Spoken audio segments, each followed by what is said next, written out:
Hello everyone, I hope आप सभी लोग बहुत अच्छे होंगे और उतनी ही अच्छे तरीक़ों से आप लोग का पढ़ाई भी चल रहा होगा। इस वीडियो में हम लोग देखने वाले हैं आपका कक्षा 10वीं गणित की अध्याय 11 को। ठीक है, अध्याय 11 में प्रश्नावली 1 को हम लोग ऑलरेडी कवर कर चुके हैं पिछले वीडियो के माध्यम से। साथ ही साथ हम लोग पिछले वीडियो में एक प्रमेय भी देख लिए, कौन सा? आधारभूत समानुपातिक प्रमेय। उसी को क्या बोला जाता है? थेल्स प्रमेय। तो थेल्स प्रमेय से हम लोग उसका विलोम को भी सिद्ध कर सकते हैं। तो दोनों प्रमेय का बेसिक हम लोग क्या सीखे, ये जानना बहुत जरूरी है अगले वाले प्रश्नावली को करने के लिए, है ना। तो थेल्स प्रमेय क्या बोलता है? जब क्या हो, दो भुजा ऐसे हम लोग दिखे थे, एक त्रिभुज देखे थे, है ना, ABCDE। ठीक है, तो इसमें देखो अगर ये दोनों समांतर है, मीन्स BC समांतर है DE के, ठीक है, तब क्या होगा, उसका भुजा जो होगा समानुपातिक होगा। AD बटा DB बराबर AE बटा EC होगा। ये सीखे हम लोग थेल्स प्रमेय से। ठीक है, आधारभूत समानुपातिक प्रमेय से ये सीखे कि अगर उसकी कोई दो भुजा समांतर है, मतलब उसकी भुजा आपस में क्या होगा, समानुपातिक होगा। ठीक है, ये तो इससे सीखे।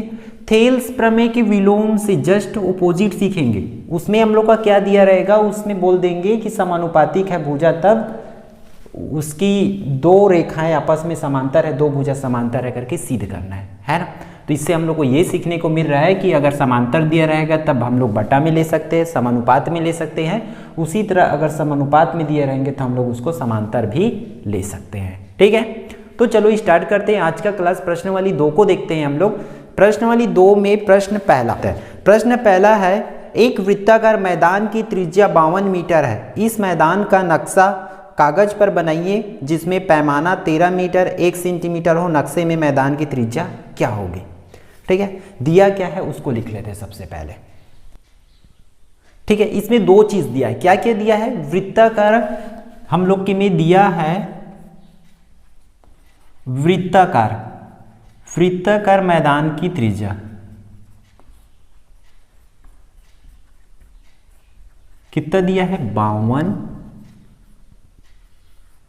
सेंटीमीटर। ठीक है, हम लोग के पास कितना गिवन है? 52 ये मीटर में दिया हुआ है, 52 मीटर दिया है। और इसमें पैमाना कितना का दिया है? पैमाना दिया हुआ है आपके बुक में 13 मीटर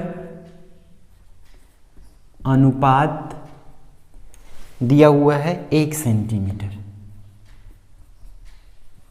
ठीक है, इतना है। बोल रहे हैं कि एक वृत्ताकार मैदान की त्रिज्या 52 मीटर है। इस मैदान का नक्शा कागज पर बनाना है। हम लोग को देखो एक्चुअल त्रिज्या जो है उस मैदान का 52 मीटर है, उसको नक्शा पे बनाना है, कागज पे बनाना है हम लोग को।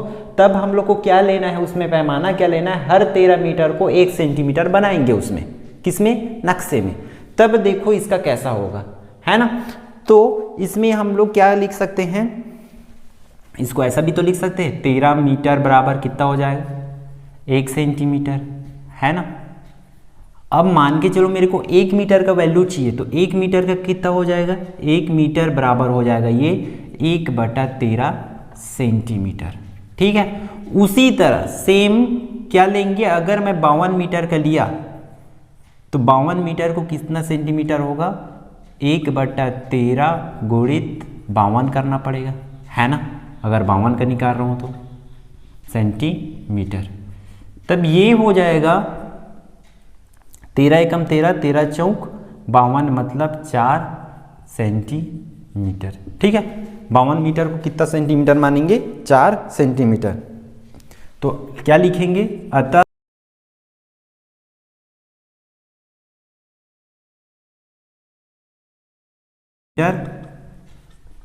होगा। क्लियर है? इतना करना है आप लोग को। इसी तरह हम लोग देखते हैं आपके बुक से प्रश्न नंबर 2 को। प्रश्न नंबर 2 में क्या बोल रहा है कि किसी आयत की दो आसन्न भुजाओं की माप क्रमशः, कोई आयत है उसकी भुजा की माप क्रमशः है 5 सेंटीमीटर और 7.5 सेंटीमीटर। निम्न स्केल गुणक मानते हुए, मतलब हम लोग को एक स्केल गुणक उस पर अप्लाई करना है, स्केल गुणक लगाना है, तब उसकी माप और क्षेत्रफल निकालना है। ठीक है, तब देखते हैं क्या होगा। देखो अगर मैं मान के चलो उस दूसरा प्रश्न में दूसरा का पहला हल करता हूं, ठीक है, दूसरा का पहला में मेरा स्केल गुणक कितना दिया हुआ है, स्केल गुणक है 0.8, ठीक है, स्केल गुणक कितना है 0.8 का, और मेरी भुजा जो है आसन भुजाएं कितना दिया हुआ है 5 सेंटीमीटर और 7 सेंटीमीटर दिया हुआ है, ठीक है। तब ये हो जाएगा, इसमें देखो तब क्या होगा, भुजा पहली भुजा कितना हो जाएगा, इसका पहली भुजा हो जाएगा 0.8 गुणित 5 करना पड़ेगा, क्योंकि उसकी भुजा को कितना कितना दिया, 5 दिया और एक को 7.5, तो इसको हल करेंगे तो ये टोटल हो जाएगा 5 8 40, तो 4.0। क्लियर है। उसी तरह इसका दूसरी भुजा को देखें तो दूसरी भुजा हो जाएगा 0.8 इंटू 7.5। जब दोनों का हम लोग गुणा करेंगे, दोनों का गुणा करेंगे तो ये हो जाएगा 6.0, ठीक है। इस तरीका से अगर मैं इसका क्षेत्रफल निकालूं, ठीक है, किसका, इस आयत का, तो आयत का क्षेत्रफल का सूत्र क्या होता है, आयत के क्षेत्रफल का सूत्र जो होता है, पहली दोनों भुजा को क्या कर देना पड़ेगा, हम लोग को गुणा कर देना पड़ेगा, पहला भुजा गुणित दूसरा भुजा, है ना। तो ये कितना हो जाएगा, 4.0 का गुणा करेंगे और 6.0 को, तो 6 चौक 24 सेंटीमीटर, ठीक है। अब क्षेत्रफल इसलिए क्या हो जाएगा, वर्ग सेंटीमीटर, 24 वर्ग सेंटीमीटर। क्लियर है, यहां तक आप लोग को कर लेना। इसी तरह सेम आपको दूसरा का दूसरा में क्या, जहां पर मैं 0.8 लिखा हूं वहां पर आपको लिखना है 1.2, फिर सेम टू सेम आप लोग को बना लेना है, ठीक।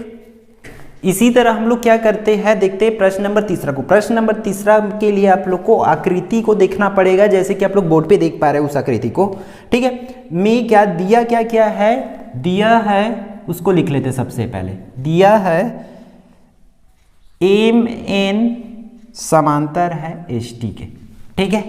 अब देखो इतना तो है, इतना समांतर दिया है, और हम लोग आधारभूत समानुपातिक प्रमेय से देखे हैं, क्या देखे हैं, अगर कोई भुजा आपस में समांतर हो तो उसका आपस ये वाली भुजा क्या होगा, समानुपातिक होगा। कैसे, ये इसको हम लोग ऐसा लिख सकते हैं, RM बटा MS बराबर RN बटा NT होगा, किससे, आधारभूत समानुपातिक प्रमेय से, ठीक है, प्रमेय से। इतना आप लोग को लिख लेना है। क्लियर है, आधारभूत समानुपातिक प्रमेय से इतना होगा। अगर समांतर दिया तो हम लोग उसको ऐसा लिख सकते हैं। और क्या क्या गिवन है, हमारे पास कुछ वैल्यू दे चुके हैं, जैसे कि RM इक्वल टू 6 दिया है ना यहाँ पर, और MS इक्वल टू 3 दिया है। तो यहीं पर अगर मेरे को वैल्यू अगर पूरे का चाहिए, RS का वैल्यू चाहिए, है ना, तो RS का वैल्यू अगर निकालना होगा तो कितना हो जाएगा, 6 + 3 करूंगा तो टोटल 9 आ जाएगा।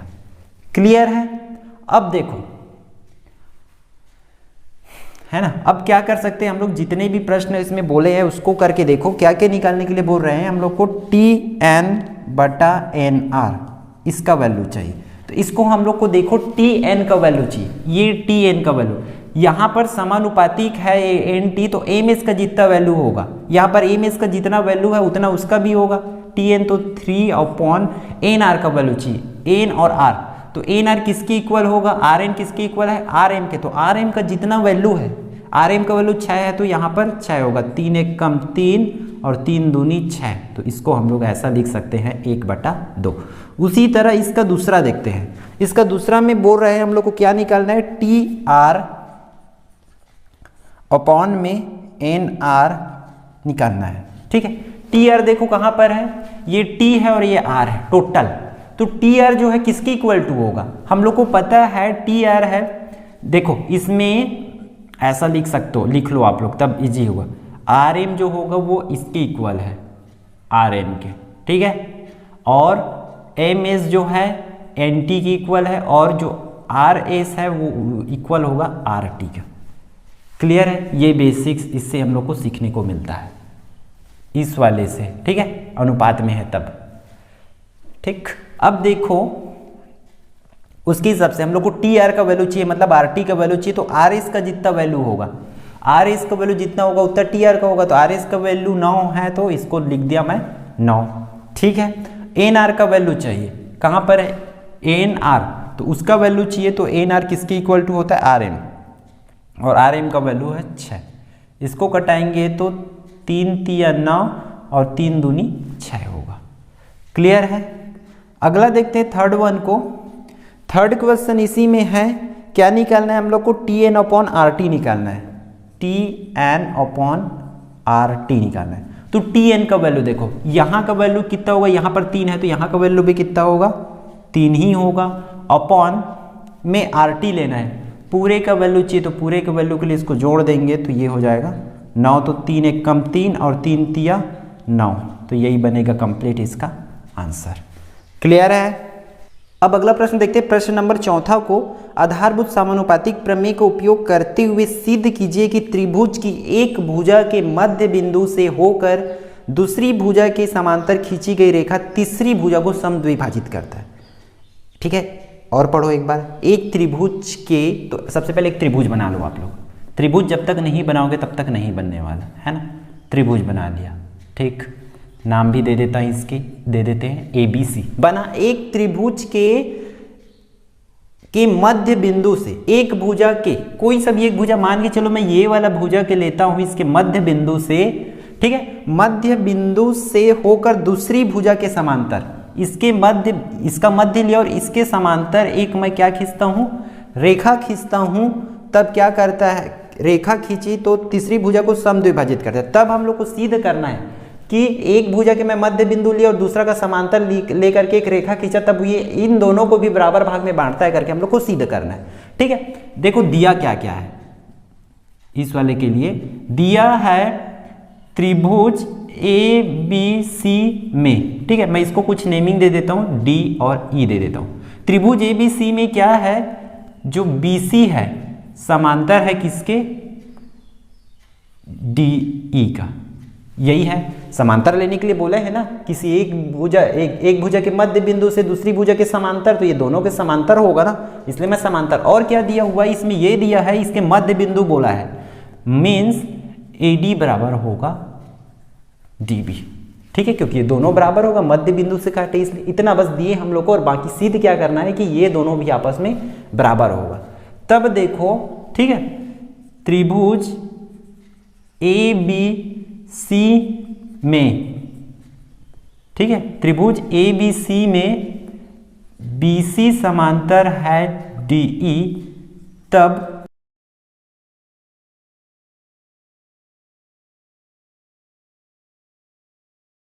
होता है समानुपातिक प्रमेय। जब कोई त्रिभुज में दो रेखा आपस में समांतर है, ठीक है, तो उसका भुजा आपस में क्या हुआ, समानुपातिक हुआ। तो हम लोग इसको कैसे लिख सकते हैं, AD बटा DB बराबर AE बटा EC।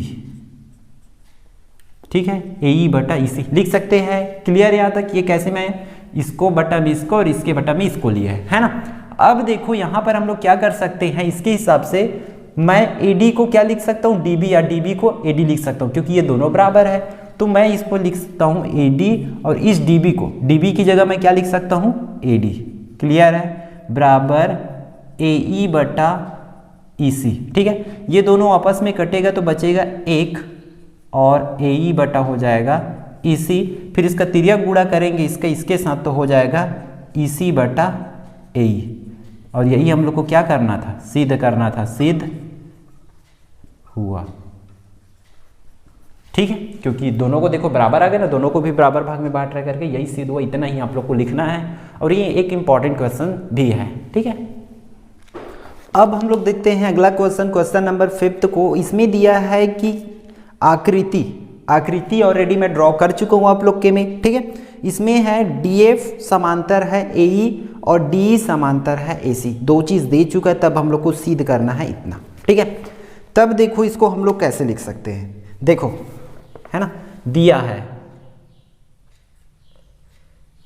दिया क्या क्या है उसको लिखो। दिया है DF समांतर है AE के, और DE जो है समांतर है AC के, दो ही चीज दिया है, फिर हम लोग को सिद्ध करना है। देखो मीन्स हम लोग को पहले लाइन के लिए किसको किसको बोल रहे हैं, देखो DF, ये है DF और दूसरा है AE, तो ये है AE। तो फिलहाल अभी हम लोग को देखना किसको है, इसी को, बाकी सबको भूल जाओ। तो अभी हम लोग का डायग्राम कुछ इस तरीका से बनेगा।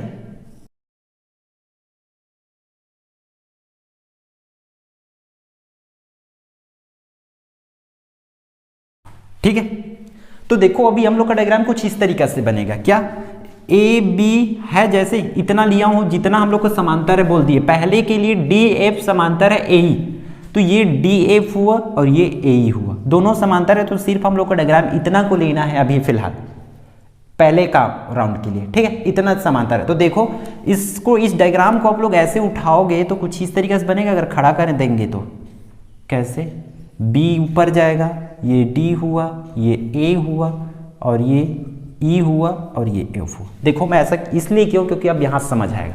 ठीक है, अब लेंगे हम लोग त्रिभुज BEA में। ठीक है, अब देखो में ये क्या है, DF समांतर है किसके, AE है तब।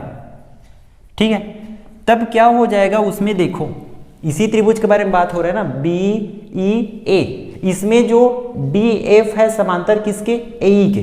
तब देखो हम लोग उसको कैसा लिख सकते, बटा में लिखेंगे ऐसे, BF के बटा में क्या लेंगे, FE इक्वल टू हो जाएगा ये BD बटा DA, BD बटा DA, समीकरण नंबर 1। आई थिंक आप लोग को आ रहा होगा समझ, क्योंकि मैं यहां से इसको ऐसे किया जितना जरूरत है उसको, फिर इसको मैं जाके ऐसे करके खड़ा कर दे ताकि आपको समझ आ जाए। ऐसे पे थोड़ा सा उल्टा लग रहा था, है ना, क्लियर है। अब देखो ये हो गया हम लोग का पहला सा। अब त्रिभुज किसको लेंगे, त्रिभुज हम लोग लेंगे, अब देखो दूसरा कंडीशन के लिए, ये सेकेंड वन के लिए, इसमें क्या बोल रहे हैं, DE समांतर है AC के, सिर्फ उतना को लेना है। तो देखो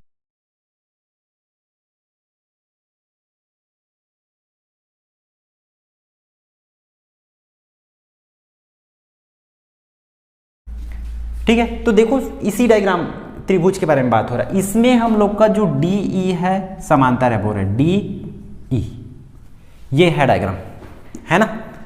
इसमें देखो DE, तो ये DE मिला, DE समांतर है किसके, AC के। तो इसको भी अगर हम लोग ऐसे उठा दिए, खड़ा कर दिए, तो कुछ इस तरीके से बनेगा डायग्राम। देखो ये B, इसको ऐसे रोटेट करूंगा तो B ऊपर में जाएगा, है ना। तो B ऊपर में गया तो यहाँ पर आएगा D, यहाँ पर आएगा A और इस साइड बचेगा ये C और ये वाला यहाँ पर है तो ये E होगा।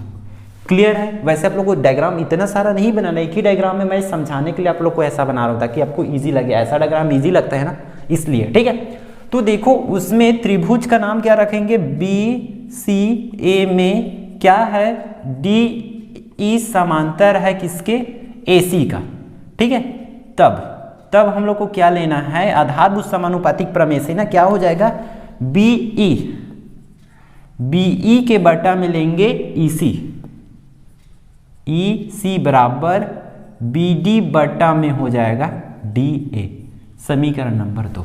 अब यहां से आप लोग देखो समीकरण 1 व 2 से, है ना।